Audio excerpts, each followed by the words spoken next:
नमस्कार साथियों, बिहार में बदलाव का आज पहला चरण समाप्ति की ओर है।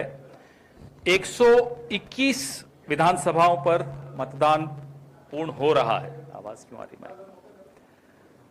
पता चल रहा है कि 60% के लगभग हुआ है। पहले क्यों नहीं आप लोग सेट करते? लेकिन जो आक्रोश और जो गुस्सा लोगों के चेहरे पर दिख रहा था, मशीनों पर भी वो आक्रोश और गुस्सा दिखेगा।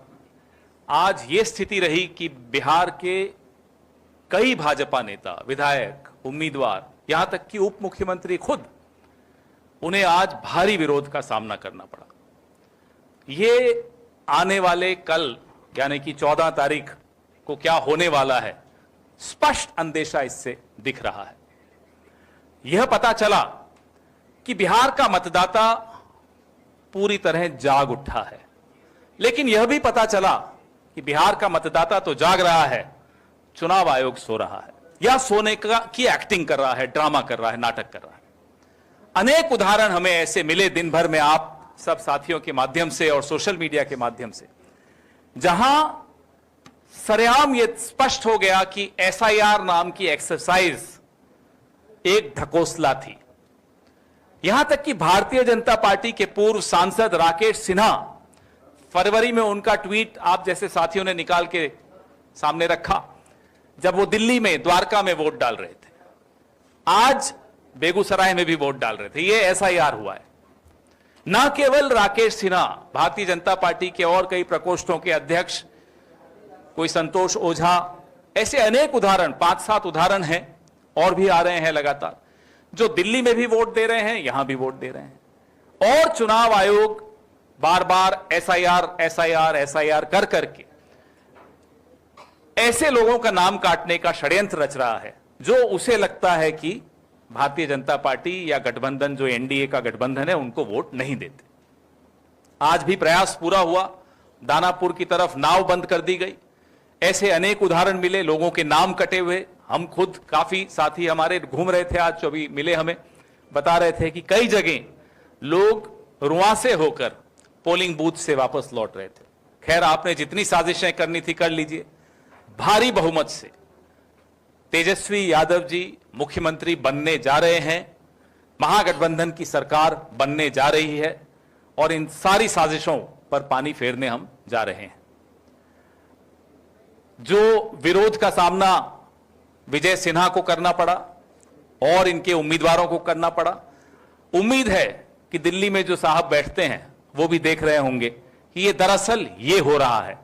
ये इनके खिलाफ आप कितने ही अरबों करोड़ों खर्च करके अपने विज्ञापन देते रहते हैं, पूरा शहर का शहर रोक देते हैं, होटल सारे बुक कर लेते हैं, सड़कें जाम कर लेते हैं और एक इवेंट्स बना बना के दिखाते हैं।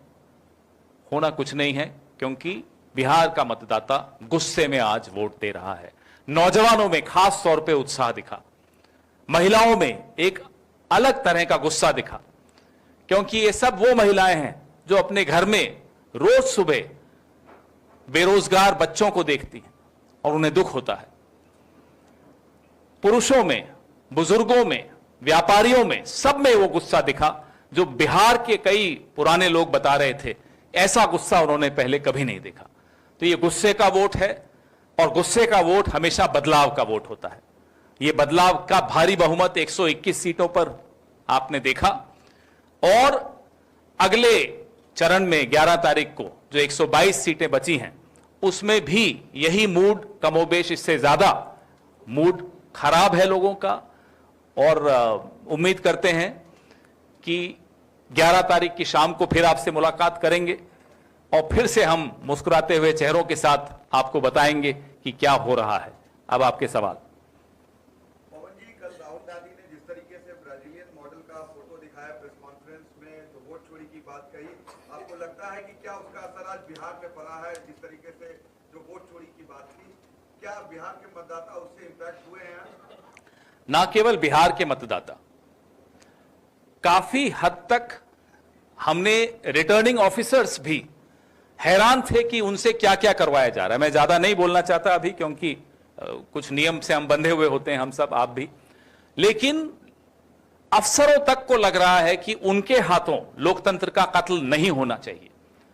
और ये एक बहुत बड़ा परिवर्तन है कल और आज के बीच में। हमारे कई साथी हैं बिहार के जो राजनीति में सक्रिय हैं, पत्रकारिता में सक्रिय हैं, कुछ अधिकारी हैं, बहुत परेशान हैं वो अधिकारी। वो नहीं चाहते कि आने वाली नस्लें, आने वाली पीढ़ियां उनको जिम्मेदार ठहराएं लोकतंत्र के इस कत्ल का। जो कल राहुल गांधी जी ने प्रेस वार्ता की, आंखें खोल देने वाली प्रेस वार्ता थी। 25 लाख फर्जी वोट और 22,000 से कांग्रेस पार्टी हारती है हरियाणा में। ब्राजीलियन मॉडल एक बहुत बड़ा उदाहरण था। आप सब वोट देते हैं, कई बार दे चुके होंगे, आप तो नौजवान हैं, एक आध बार ही दिया होगा। लेकिन ब्राजीलियन मॉडल वाला जो उदाहरण है, जब आप वोट देने जाते हैं तो आपका जो स्लिप होती है वो देखा जाता है, लिस्ट में आपकी फोटो और फिर आपका चेहरा से उसकी टैली किया जाता है, तुलना की जाती है, उसके बाद आपको वोट देने की अनुमति होती है। ये जब सामने आपके ब्राजीलियन मॉडल की फोटो है तो आपने वोट देने की अनुमति कैसे दी? बहुत गंभीर सवाल ये उठ रहे हैं। आज दिन भर हम देख रहे थे कुछ, मैं उनको भूतपूर्व पत्रकार कहूंगा, आजकल वो एंकर हैं, तो जो भूतपूर्व पत्रकार, उनको अगर पत्रकार कहूं तो आप सबका अपमान है, इसलिए उन्हें पत्रकार नहीं कहूंगा। तो जो भूतपूर्व पत्रकार हैं वो लोग बड़ी कोशिश कर रहे थे और हैरानी की बात है कि वो डिफेंड कर रहे हैं। हम चुनाव आयोग पे सवाल उठाते हैं, पहले बीजेपी उनको डिफेंड करने आती है, जवाब देने आती है। अब भूतपूर्व पत्रकार यानी कि आज के एंकर कुछ वो डिफेंड करने आते हैं, कह रहे साहब ब्राजीलियन मॉडल इतनी दूर से आई और इतने जगह पर जाकर वोट दे गई।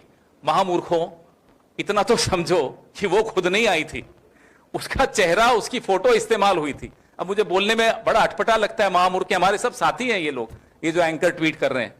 आप भी जानती हैं किसके लिए बोल रहा हूं, आप सब जानते हैं किसके लिए बोल रहा हूं कि ब्राजीलियन मॉडल इतना दूर से कैसे आई। अरे भाई, आईटी सेल ने आपको कुछ बना के भेज दिया, आप यूं ही पढ़ लेंगे, अपना दिमाग नहीं लगाएंगे। इतनी मूर्खता आज का पत्रकार तो नहीं कर सकता, ये भूतपूर्व पत्रकार कर दे, कर सकते हैं। दूसरा सवाल, आपने कहा कि एसआईआर जो है वो बिहार में घोषणा था, उससे कोई चुनाव व्यवस्था में सुधार नहीं हुआ, हालांकि एसआईआर अब बाकी राज्यों में भी होगा। दूसरी तरफ आप कह रहे हैं कि तेजस्वी यादव का मुख्यमंत्री बनना तय है, तो फिर किस बात का डर है गठबंधन को चुनाव आयोग? हमें कोई डर नहीं, क्योंकि लोग इतनी भारी संख्या में हमें वोट दे रहे हैं कि इनकी सारी साजिशें आज नाकामयाब हो गई। एसआईआर क्यों ढकोसला है? राकेश सिन्हा से फोन लगाइए, नंबर है आपके पास, मैं दे देता हूं आपको। राकेश सिन्हा से फोन करके पूछिए, हमारे दोस्त हैं, भले आरएसएस में हैं, पूछिए कि आपने फरवरी में द्वारका यानी कि दिल्ली में वोट दिया और अभी नवंबर में आकर बेगूसराय में वोट दे रहे हैं, और दोनों बार यूं यूं उंगली दिखा रहे हैं और दोनों चीजें ट्वीट कर रहे हैं, डर भी नहीं है। अब डर किस बात का भाई? जब सैया भय कोतवाल तो डर काहे का?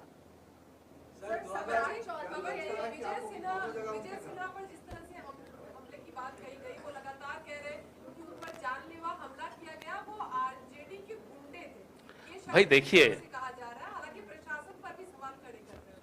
प्रशासन तो उन्हीं का है, तो हम तो बार बार कह ही रहे हैं कि साहब आपका ये गुंडा राज चल रहा है, अब इसको खत्म करना है।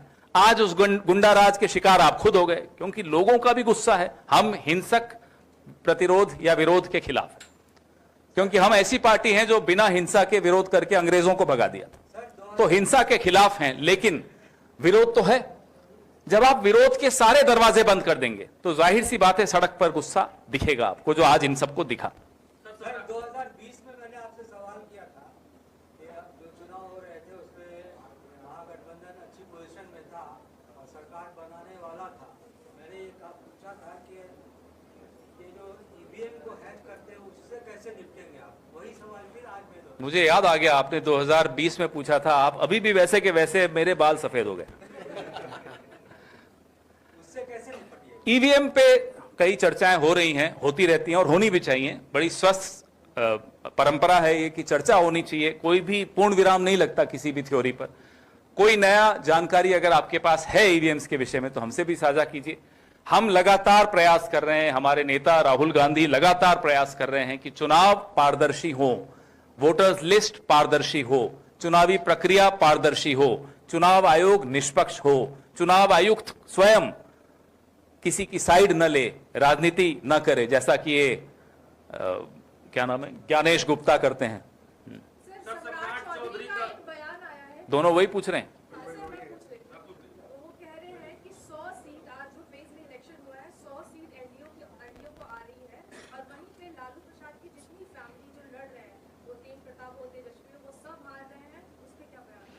पता नहीं इनको रिजल्ट पहले ही मिल गया होगा, लेकिन इस बार इनको जो भी मिलेगा, जैसे कि हरियाणा में हुआ, वो नहीं होने देंगे। इस बार वोटर जिस गुस्से से, जिस भारी संख्या से निकला है, इनकी ये तमाम षड्यंत्र, तमाम साजिशें बिल्कुल इस बार फ्लॉप शो हो जाएंगी, नाकामयाब रहेंगी। आप लोग का आकलन क्या है? जैसे वो कह रहे हैं कि 121 में 100 तो हम जीत रहे हैं। हमारा आकलन है, बिहार ने बदलाव के लिए वोट दिया और भारी गुस्से में वोट दिया, और गुस्से का वोट, जैसा कि मैंने कहा आपको, बदलाव का वोट होता है। हो जाने दीजिए अगले चरण का भी। इसे 121 की शाम तक, रात तक हमारे पास भी हमारे उम्मीदवार अभी थोड़े फ्री हो जाएं। हम हवाबाजी जैसे ये पतंग चलाते हैं वैसे हम काम नहीं करते, सम्राट चौधरी या जो भी उनका नाम है।